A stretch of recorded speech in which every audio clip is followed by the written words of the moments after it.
Moscow, July 16, 1985, 7:30 in the evening. A man walks slowly along Kutuzovsky Prospect, one of the wide main avenues in the Soviet capital. He is well-dressed. He carries a shopping bag from a Finnish supermarket. He is eating a baguette. He looks like any other Muscovite on his way home from work. He is not. For the past 2 months, the KGB has been watching him. They know something is wrong. They just can't prove what. But the man eating that baguette is not worried about being watched. He knew he was being watched before he even left his apartment. He has been preparing for this moment for years, because this, a man eating bread, standing at a specific corner at a specific time, is a signal to British intelligence that he is in danger, a signal that says, "I need to run, come and get me." In 48 hours, if everything goes right, he will be across the Finnish border. In 48 hours, if anything goes wrong, he will be in a KGB prison or dead. His name is Oleg Gordievsky. And the story of how a senior KGB officer ended up signaling for an emergency escape on a Moscow street corner is one of the most extraordinary intelligence stories of the Cold War. To understand it, you have to go back to where it began. Oleg Gordievsky was born in 1938 in Moscow. His father had worked for the NKVD, the secret police that would later become the KGB. His brother would also work for the KGB. In the Gordievsky family, intelligence work wasn't a career, it was an inheritance. In 1961, at the age of 23, Oleg joined the KGB as a junior officer. He was smart, he was disciplined, he spoke German and English, he believed completely in the Soviet system, or so it appeared. Because 7 years later, something happened that quietly destroyed that belief, and it destroyed it in a way that Gordievsky would spend the rest of his life acting on. August 20th, 1968. Prague, Czechoslovakia. For almost a year, the Czech government had been experimenting with something the Soviet leadership found deeply alarming: freedom. The press had been partially uncensored. Political prisoners had been released. People could travel more freely. The world called it the Prague Spring. The Soviets called it a threat to everything they had built.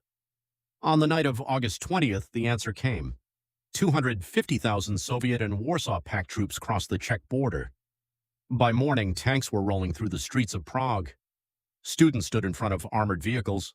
People climbed onto tank barrels and waved Czech flags. The Soviet army crushed them anyway. Gordievsky was stationed in Berlin at the time. He watched it unfold.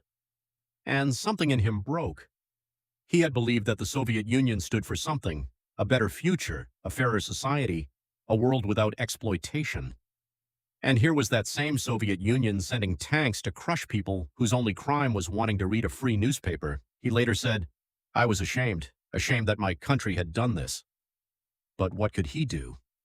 You couldn't quit the KGB. You couldn't publicly protest. If you expressed doubt, you might be reported. If you were reported, you might disappear. So Gordievsky said nothing. He continued working. He was transferred to Copenhagen, Denmark. And for 6 years, he thought about what to do with the shame he was carrying. In 1974, he acted. Exactly how the first contact with British intelligence happened has never been fully disclosed. What we know is that Gordievsky made the approach. He found a way to signal to M1E6, Britain's foreign intelligence service, that he was willing to cooperate. Not for money, not for a new life in the West. He didn't ask for either. He wanted to do what little he could to undermine the system that had sent those tanks into Prague. His British handlers gave him a code name, Sunbeam. And from that moment, the most valuable intelligence source Britain had ever placed inside the KGB began his work. For the next 10 years, Gordievsky led 2 completely separate lives. During the day, he was a loyal, rising KGB officer, disciplined, trusted, promoted. At night, in carefully arranged meetings in Copenhagen, London, and other European cities, he passed everything he knew to M1E6.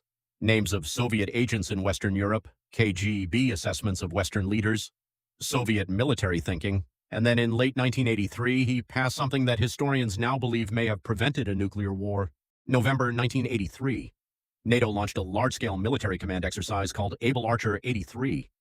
From the Western perspective, it was routine, a simulation of how NATO would manage a nuclear war. Scenarios were tested, communication protocols were rehearsed, command chains were activated. But the Soviet leadership watching from Moscow did not see a routine exercise. By 1983, the relationship between the superpowers was at its lowest point since the Cuban Missile Crisis. President Reagan had deployed new nuclear missiles in Western Europe. He had called the Soviet Union an evil empire in a speech that was broadcast around the world. And Soviet intelligence had developed a secret program called Operation Ryan, which stood for Raketno-Yadernoye Napadenie, or nuclear missile attack. Ryan's purpose was to detect signs that the West was preparing a nuclear first strike. The problem with Ryan was that it was built on paranoia. Soviet analysts were trained to see threats, and when you're trained to see threats, you see them everywhere. When Able Archer 83 began, with its authentic-seeming simulated nuclear alert procedures, Soviet commanders began to believe it might not be a simulation at all. Nuclear-capable aircraft were placed on alert in East Germany and Poland, Soviet submarines repositioned. In Moscow, there were serious discussions about whether to launch a preemptive strike before the West could. Gordievsky was one of the few people in a position to understand both sides. He could see the genuine Soviet fear, and he could see that the West had no idea how terrified Moscow actually was. He reported everything to MI6. MI6 passed it to British Prime Minister Margaret Thatcher. Thatcher personally briefed Ronald Reagan. Reagan, who had been told by his advisors that the Soviets were bluffing, was shaken. He wrote in his diary, "I feel the Soviets are scared of us and genuinely believe we might strike first." He began quietly changing his tone. He reached out. The temperature dropped. Historians who have studied the period now believe that Gordievsky's intelligence was a direct factor in avoiding nuclear war in late 1983. He was the person who told both sides what the other side was actually afraid of. And by 1985, he had risen to become the most senior KGB officer in the United Kingdom. The head of the entire Soviet intelligence operation in Britain, a man trusted completely by Moscow, who was reporting every single thing he saw to London. April 1985, Washington, D.C. ACI. An officer named Aldrich Ames walked into the Soviet embassy on Wisconsin Avenue and asked to speak to a KGB officer. He brought with him the names of every intelligence source the CIA knew about inside the Soviet Union. His price, $50,000. He considered it fair. Gordievsky's name was on the list. Within days, an encrypted cable landed in Moscow Center, KGB headquarters. One of their most trusted, most senior officers in London had been feeding intelligence to British intelligence for over a decade. The man they had trusted to run their entire British operation was a spy. The KGB's response was careful. They did not arrest Gordievsky immediately. They didn't want to alert MI6 that they knew. Instead, they recalled him to Moscow. On May 17, 1985, Gordievsky received a message. Report to headquarters for a briefing. The reason given was routine, a scheduled meeting, perfectly normal. Gordievsky later said he almost didn't get on the plane. Something felt wrong. He couldn't name it. Nothing had changed visibly. But 11 years of working as a double agent had given him an instinct for danger that was finely tuned. He got on the plane, he landed in Moscow, and the moment he arrived, he knew.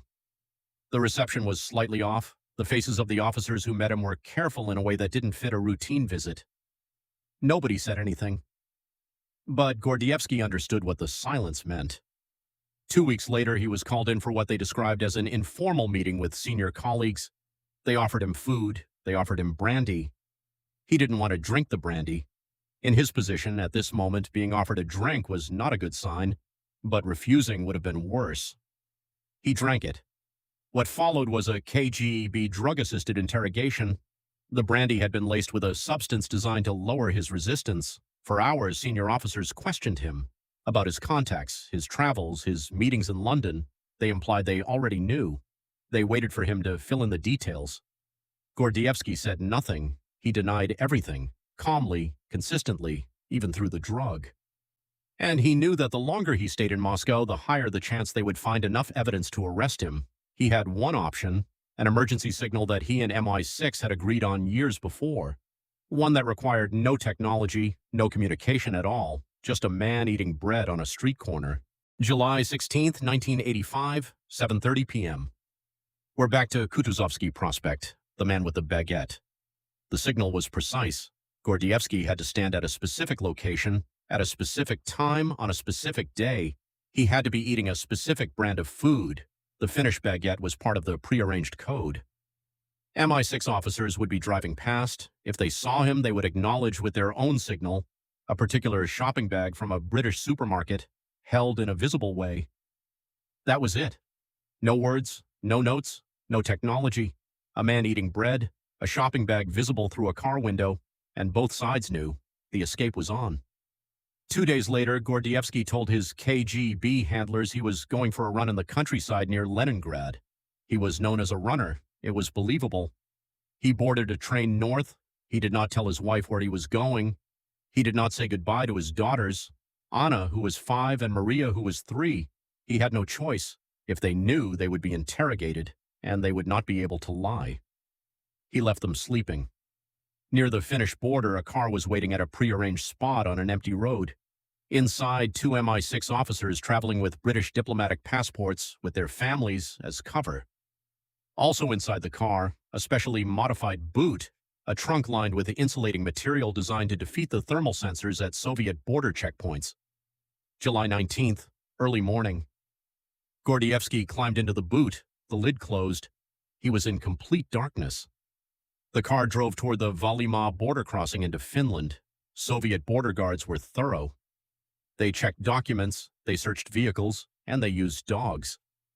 The MI6 team had prepared for the dogs. They had brought strong-smelling Finnish baby diapers and placed them near the boot to create a distracting smell. They had scattered ground pepper along the car's underside to confuse the dog's sense of smell.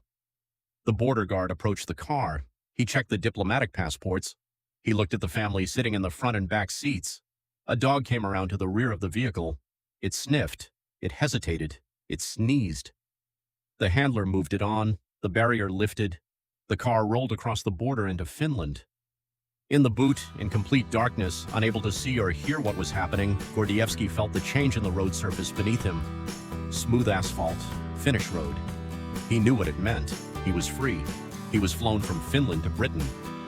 He arrived in London and was taken to a safe house where British intelligence debriefed him for months. The intelligence he provided was extraordinary.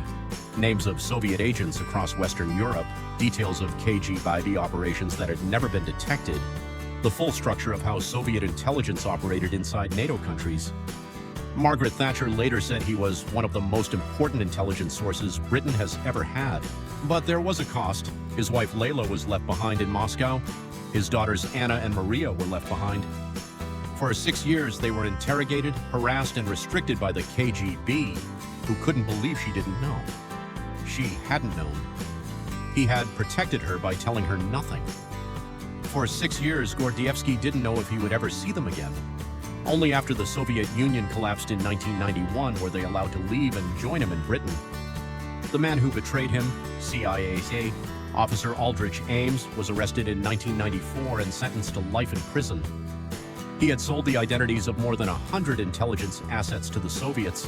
At least 10 of them were executed.